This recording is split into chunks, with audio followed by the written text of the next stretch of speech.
now that Sonic the Hedgehog 3 is officially out in theaters, here are my thoughts on the film. Going into it, I had my expectations really high. I mean, this is the movie with Shadow the Hedgehog, his first film debut. It has to deliver on the hype, and I can confidently say they did. Well, for the most part, it was a fun watch, don't get me wrong, and in some ways was an improvement of its predecessors, but there are multiple issues I had with this movie that left me feeling a little disappointed. We'll get to that, but first, why don't we talk about the stuff I enjoyed about them? As soon as the lights dimmed in the theater, the movie wasted no time throwing us straight into the action. The story's pacing wasn't perfect, but from the very first second, it built up an incredible momentum that had both me and Sakai on the edge of our seats. This is something the movie does really well. Its fight and action segments are the cool part about this movie, and I'd even say that it was its brightest highlight. Okay, your eyes got a sweet treat. What else? Keanu Reeves did an absolutely fantastic job voicing Shadow the Hedgehog. I wholeheartedly agree. Shadow the Hedgehog is an absolute badass in this movie, and I'm glad they took his backstory and everything involved with him seriously. Being that he's such a tragic character,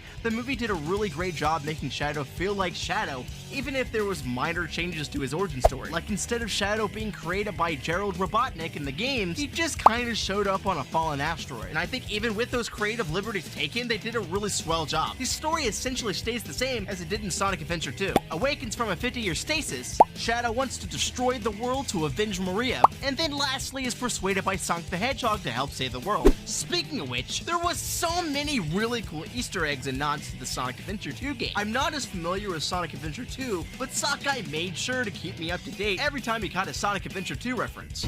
Talk about low-budget flights. No food or movies? We're out of here. Oh shit, he said that in the games! Oh my god, Toxic! Toxic, they're doing that Sonic Heroes flight formation thingy! From the game!